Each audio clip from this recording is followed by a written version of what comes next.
All right, so we're starting our new unit here on cubics and cube roots. And to get us started, we're going to do transformations. Now, we've done this a couple times, so hopefully you're getting really good at it. We start with the parent function, and so we're going to start with our first parent function, which is y equals x cubed. And so let's make a table of values so we can see what happens with our parent functions. So I'm going to start by plugging in a -2. So -2 to the third power, that's -2 times -2 is a +4, times a -2 gives me a -8. So that's a little bit different than the square roots that we just dealt with because those were all positive. You can get negatives with an x to the third power. In fact, with any power that is odd, you're going to get a negative number, and then any power that's even is always going to give you a positive number. All right, so if we plug in -1, -1 times -1 times -1 gives us a -1. 0 cubed is 0. 1 cubed is 1, and 2 cubed is 8. Now let's get that on the graph so we see what that looks like.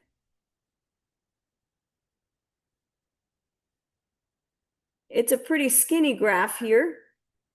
Comes up this way. We've got a point of inflection there that kind of twist, and then it continues to go this way. It is an increasing graph the entire time. So as we move from left to right, it is increasing. It just kind of does a little curve there at 0, 0, and then continues upward. So that's our cubic parent function. It's got a domain of all real numbers and a range of all real numbers. So we would say -infinity to infinity and -infinity to infinity. All right, now our transformations are no different than the ones that we've done with all of the other functions this year. So let's go ahead and put our chart there just so that you can see it. Forgot the B.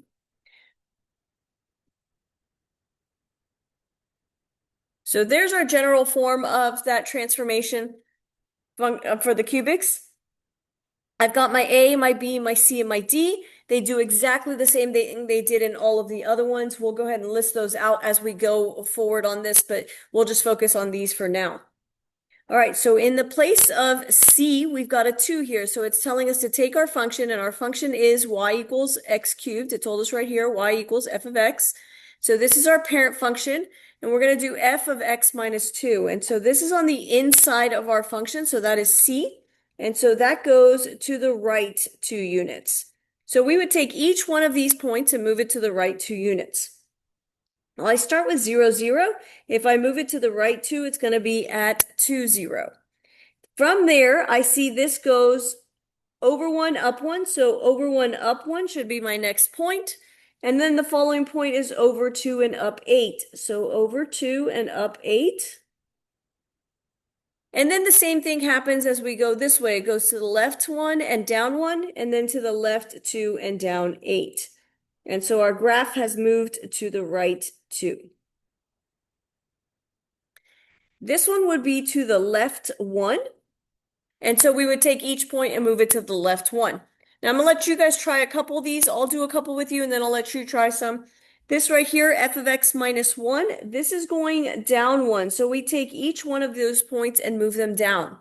Notice when we graphed these points here, all of these stayed exactly the same. That's because anything on the inside only affects our x values. So we took each one of these x values, we moved it to the right 2, and then all of these stayed the same because there are y values. Now, when we work with this one here, this is a vertical translation. It's going down 1. So that's going to affect my y values here. It is not going to affect these x values. So for example, our first point here of 0, 0 would be at 0, -1. So my x did not change, only my y changed. And so each point would go down 1 from that original point.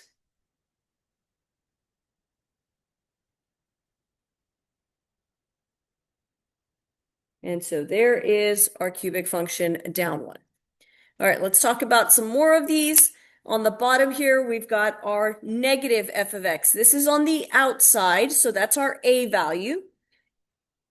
This would be a reflection across the x. And remember, you do have to write across the x-axis because there's also the reflection across the y when the negative is on the inside of the function. So if I'm reflecting across the x, that 0 point is not going to go anywhere because it is on the x-axis. Now the point that was over here that went to the right one and up one, that reflects across the x-axis and it is going to go down. And then same thing with the point that was at 2, 8, it's going to reflect across the x-axis, so it's going to be at 2, -8. The ones that were on this side will then go upward here. And so our graph looks like this. This is a decreasing now is what it's done to it. It has flipped it over that x-axis. All right, let's talk about our hardest transformations now. Those are our stretches and our compressions. When it's on the inside, that's a horizontal stretch or compression. So both of these would be horizontal, and then these two would be vertical. So we'll start with this one. That is a horizontal compression by 1/2. On the inside, to get that scale factor, we do have to flip it. Remember, it's 1 over b is the scale factor. And that's the reason why it's a compression, is because the scale factor is a fraction between 0 and 1. So our horizontal compression, again, anything on the inside affects our x values, anything on the outside affects our y values. So these y values are not going to change because of the horizontal compression. Only the x values are. And we are going to multiply them times that scale factor. So -2 times 1/2 is -1. So we've got our first point at -1, -8 here. The point that was at -1, -1 would be at -1/2, -1. My y values are not changing, only my x values. Now 0 times 1/2 is still 0.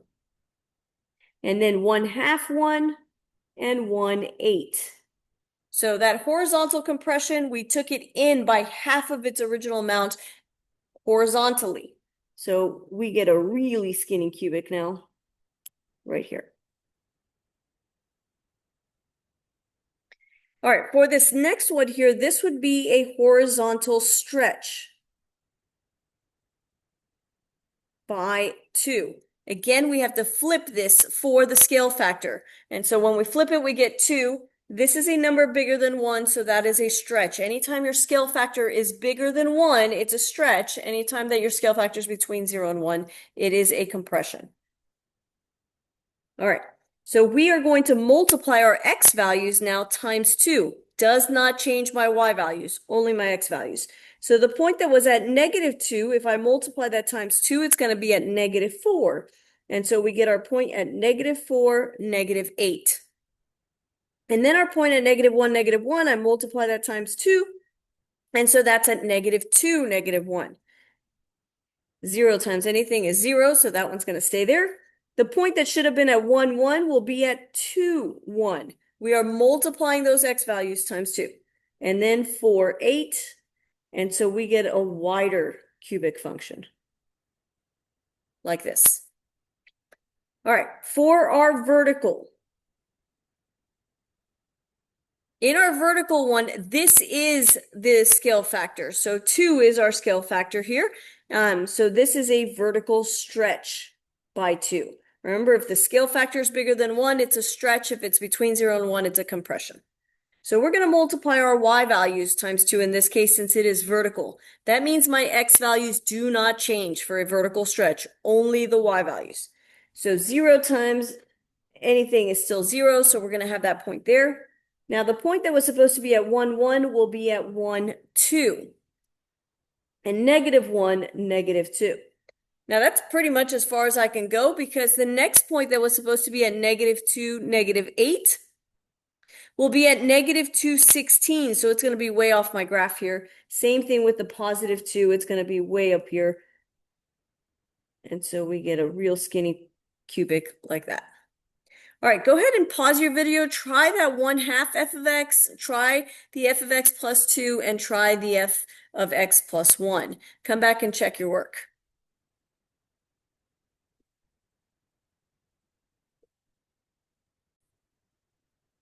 All right, so there's our left one. We took the entire graph and moved it to the left one. That doesn't change the size at all. It just picks it up and moves it to the left one. Here is our next one for up 2. We took all of our points and moved them up 2. Again, it does not change the size. It is just moving the entire graph up 2. And then our last one here, you should have gotten that was a vertical compression by 1/2. And so we multiplied all our y values times 1/2. So instead of being at 8, it is at 4. Instead of being at 1, it is at 1/2. So we have taken it and vertically compressed it, push it down this way. Notice that they all have still all real numbers as the domain and the range. So that did not change on any of these since it was all real numbers at the beginning. All right, let's look at our cube root function. And so that is here. We know that the cube root and the cubic are inverses of each other. So basically the x and y values changed. So let's plug those in. So at -8, if we take the cube root of -8, it is -2, which again is the inverse of this. We knew that should happen. Those two switch for an inverse since cube root and cubics are inverses of each other. That means this is going to be -1, -1, 0, 0, 1, 1, and 8, 2. Let's put that on the graph so you see what that parent function looks like. They look very similar in the curve type, but this one is kind of sideways where the other one was up and down. So there is our graph. They both have a domain and range of all real numbers. So our domain and range here is all real numbers.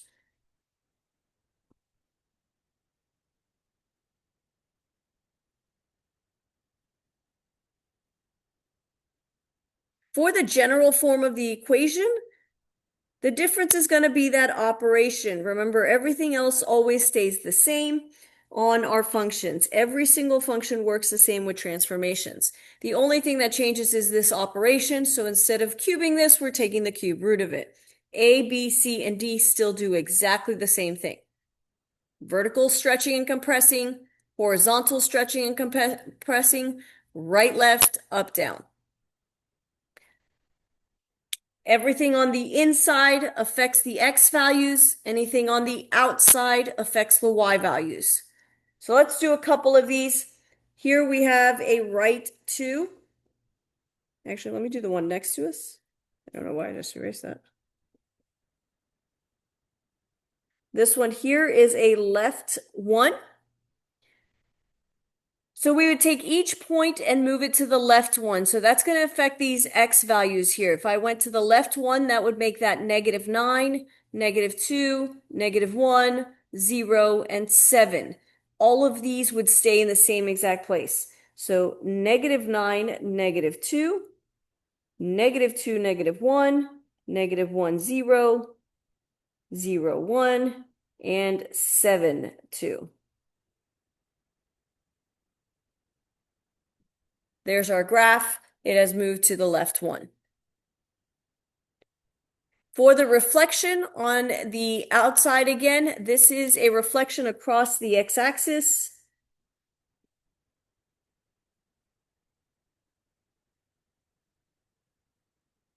And this function, the way it works, the way it looks, a reflection across the x and y actually look the same. Because if I reflect this across the x, it goes here and this one goes here. Now, if I reflect it across the y, this portion is going to go over here and this portion is going to go over here. So reflection across the x and the y do look the same on the graph. You can't tell which one is which. All right, but I'm reflecting everything across the x-axis. So we are going to go up on top here on the second quadrant. 0, 0, of course, is going to stay in the same place. And then the first quadrant is going to reflect down to the fourth quadrant. And so our graph looks like that. We'll try another one here. Horizontal stretch by 2. And so this is going to affect my x values. So I'm going to multiply each one of my x values times 2. That makes it difficult because then the first point is at -16, -2. So it's going to be over here. The point that was at -1, -1 goes to -2, -1. 0, 0 stays the same, then 2, 1, and again 16, 2, so it's kind of off my graph. So we're going to be coming from over here and going this way. Horizontal stretch, it looks like I took it and kind of pulled it this way, so it got less wide. All right, for this one here, that is a vertical stretch by 2. And so the point that was at 0, 0 will remain there, but the one that was at 1, 1 will go to 1, 2. I'm vertically stretching it, so I'm multiplying the y values times 2. And then the point that was at 8, 2 will go to 8, 4, and -8 will go to -4. And so there is our vertical stretch. Looks like we took it from the top and kind of pulled up, so our graph is a little bit wider that way. All right, go ahead and pause the video, try the other ones, see if you can graph them without a calculator, obviously. All right, here you go. Check your work. Make sure that you got the same graphs.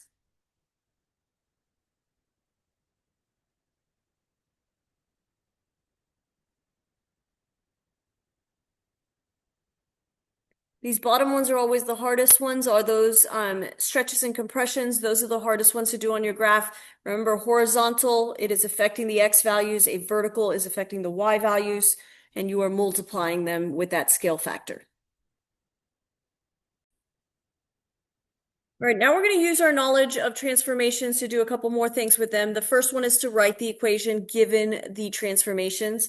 And so you always want to look at this first part that tells you what type of function it is. That's going to give you the operation that you're doing. Since it's asking us to write an equation, you always need an equal. So start with that y equals or f of x equals or whatever they tell you. And then put that operation in. So I've got the cube root function.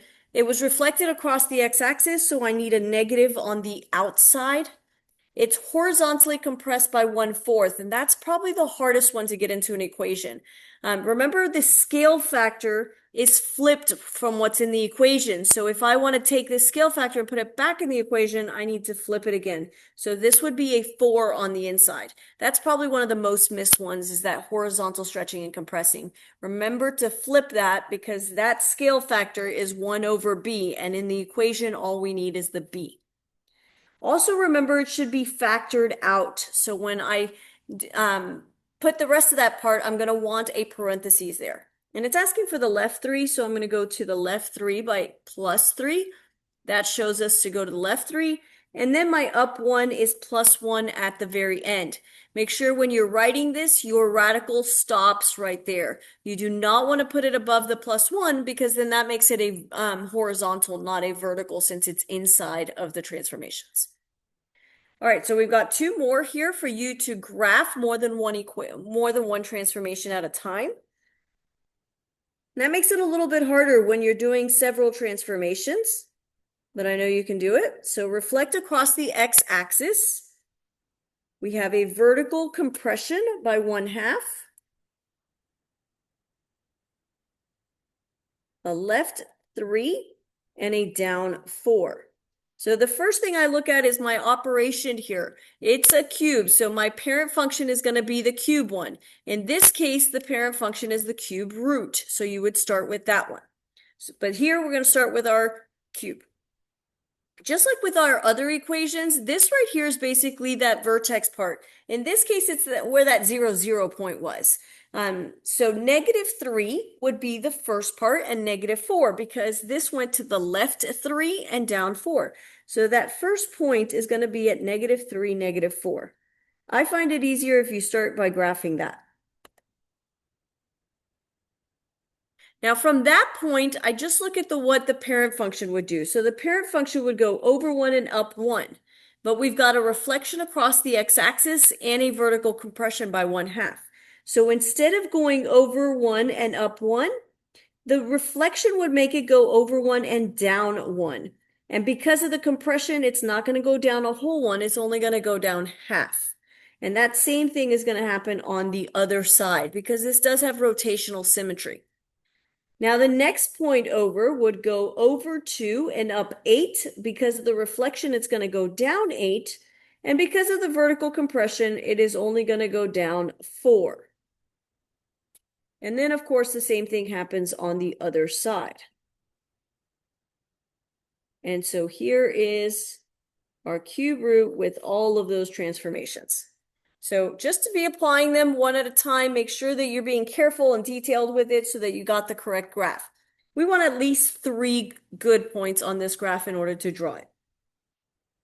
All right, pause the video and try and do the cube root one with the 3 transformations. We've got this 3, the 2, and the 4. And I'll go ahead and do it here so you can check your work. All right, so I graphed my negative to 4, and then with my vertical stretch by 3, this one was impossible to get a lot of points on it, so you can only get to 3. You moved over 1 and up 3 because of the vertical stretch instead of the 1. And same thing on this side, which made it a really thin cubic, but that was all we can get on that graph. All right, for our last ones here, we're going to write the equation from a graph. So now you're going to have to use these transformations backwards from what you know. The first thing is decide which function are you looking at. So we can see here, this is the cubic, and then this one is the cube root. So that's the operation you're going to want to include in there. Then go to that vertex point because you know that came from C and D. So it makes it a little bit easier. Of course, you're going to have a y equals. Forget that y equals and you lose points. And so we get x plus 4 because we know this is x minus c, and the c is negative 4. So minus a negative gives us that plus 4. We just said we're going to have a cube here. And then it is at negative 6, so we know we're going to have a minus 6 here at the end. Now this other piece here, you're going to have to either check it off of the graph or you're going to have to solve for the a. And I'll do both just so that you can see it. So we move over and we find our next point right here. And so there's a couple things that I need to see about this transformation. First off, the cubic parent function comes from this side and goes this way. So I know there's a reflection. So there should be a negative here. Also, it goes over 1 and up 1, but it's actually up 2 on this point. So we know there's a vertical stretch by 2. And so we've got that right there. Now, if you can't see that off the graph, because sometimes people just can't see the transformations off the graph, then when you have this right here, go ahead and put the a into the equation and solve for it. And we do that by finding any other point. So we've got a point right here. I'll use this point of negative 5, negative 4. I plug in the negative 4 for the y.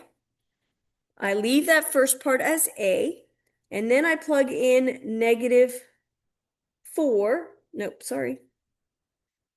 Negative 5 for the x. So this is my x value and this is my y value for this point right here. I can't use this one because I wrote the equation with that one. So you want to find any other point on the graph. There's another whole one up here that you could also use. But find any whole number point and plug it in. X, y. And so now we're going to solve for this a. So negative 5 plus 4 is negative 1. Cubed is a negative 1. So we have negative a minus 6 there. I add this 6 to get it to the other side, and so that gives me 2 is equal to negative a, and so a is negative 2, which is actually what we knew because that's what we got right there. All right, let's try this last one. Y equals, again, this one is the cube root. We determined that because it's the sideways way, so now we need to find our vertex point. So there is our vertex point on this one. I see it is at 2, 1, so I know this went to the right 2 and up 1. Now we need to find, do we have a stretch or compression? And so again, you could do it from a graph. Here I see my next whole number point. So I want to look at those. It went over 1 and up 1, 2, 3. So we've got a stretch of 3. Again, you can plug in an a and solve for the a if you want to. But you've got to be able to find, is there a stretch or compression there for this first part? Now, some of you guys may be thinking, well, what about the b value? Can't that be there? We don't usually go to the b value when we're writing the equations from a graph. You can, and still come up with that equation. But a vertical stretch can look very similar to a horizontal compression in these functions in Algebra 2. So we don't make that distinguish until we get to our pre-calc class. All right, that was transformations of cubics and cube roots.